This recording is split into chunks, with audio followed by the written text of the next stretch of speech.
नमस्कार दर्शक मित्रों, आप देख रहे हैं जीपीएमसी न्यूज़ 24/7 लाइव।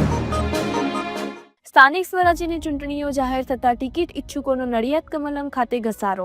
ખેડા, અમદાવાદ, મૌધાર, ડાકોર અને ચકલાસી નગરપાલિકામાં ટિકિટો મેળવવા માટે કાર્યકરો પહોંચ્યા નડિયાદ કમલમ। પ્રદેશમાંથી આવેલા નિરીક્ષકો દ્વારા કાર્યકરોને બાયોડેટા લઈ સાંભળવામાં આવ્યા। ખેડા જિલ્લા ભાજપ પ્રમુખે કહ્યું, 2021માં ભાજપની જે નીતિઓ હતી તે જ નીતિઓના આધારે આ વખતે પણ થશે ઉમેદવારોની પસંદગી। 3 વાર ચૂંટણી લડેલા ભાજપના કાર્યકરોને નહીં મળે રિપીટ ટિકિટ। નિરીક્ષકો સમક્ષ પોતાનો બાયોડેટા રજૂ કરવા અને ટિકિટ માંગવા માટે ભાજપ કાર્યાલય ખાતે જોવા મળ્યો મહિલા અને પુરુષોનો જમાવડો। Reporter Sachin Pandya, Nadiad, GPMC news 24/7 live. પરિચય રાકેશભાઈ શાહ છું, અમદાવાદ કર્ણાવતીનો કાર્યકર્તા છું અને અત્યારે પાર્ટીમાં હું બધા મારા સાથી મિત્રો સાથે રાજેન્દ્રભાઈ અને બેન સાથે અમે ખેડા જે નગરપાલિકા ખેડા જિલ્લાની નગરપાલિકામાં આગામી ચૂંટણી છે એના નિરીક્ષકની જવાબદારી અમે સંભાળીએ છીએ। 5 મહાનગરપાલિકાની નગરપાલિકાની ચૂંટણીઓ છે। પાર્ટીની યોજના પ્રમાણે આજે અને આવતીકાલે જે પણ કાર્યકર્તાઓએ આમાં દાવેદારી કરવી છે ઈચ્છુક એ લોકોના ફોર્મ અમે સ્વીકારીશું અને સ્ક્રુટિની કરીશું। સંકલન સમિતિ સાથે બેસી અને એનો એક અહેવાલ તૈયાર કરીને અમે પાર્ટી પ્રદેશને આપી દઈશું।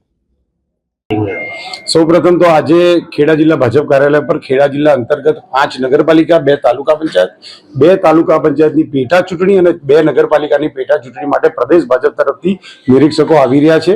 તેમનું હિયરિંગ પ્રક્રિયા ચાલુ છે। તમામ ઉમેદવારો પોતાના ભારતીય જનતા પાર્ટીના કામગીરીના ડેટા સાથે ઉમેદવારી પત્રક ભરવા માટે આવી રહ્યા છે। ખૂબ જ ઉત્સાહભર્યા વાતાવરણમાં દરેક નગરપાલિકામાં લોકશાહી ઢબે પોતાનો મેન્ડેટ માંગવા માટે કાર્યકર્તાઓ સંપીને આવી રહ્યા છે।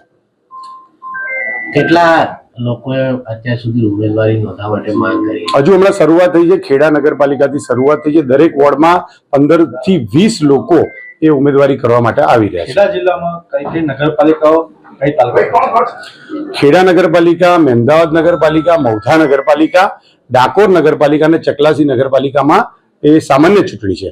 કઠલાલ અને કપડવંજ તાલુકા પંચાયતની સામાન્ય ચૂંટણી છે। કપડવંજ શહેરની નગરપાલિકાની 2 વોર્ડની પેટા ચૂંટણી છે અને અમદાવાદ તાલુકા પંચાયતની 2 સીટની પેટા ચૂંટણી છે। અજયભાઈ, ઉમેદવારો નક્કી કરવા માટે કઈ બેઝિક એમની બાબતો ધ્યાનમાં રાખ્યા છે? અમારા પ્રદેશ અધ્યક્ષ શ્રીમાન CR પાટીલ સાહેબ અધ્યક્ષ બન્યા બાદ જે નિયમો એમણે 2021માં બનાવ્યા હતા એ જ નિયમો યથાવત અને લાગુ છે।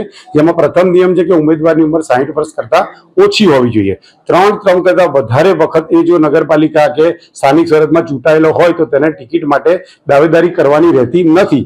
અને ગત વિધાનસભા અને લોકસભાની ચૂંટણીમાં જો પોતાનું બૂથનું રિઝલ્ટ એ ભારતીય જનતા પાર્ટી માટે માઇનસ હોય તો પણ એ આ દાવેદારી કરવા માટે લાયક રહેતા નથી।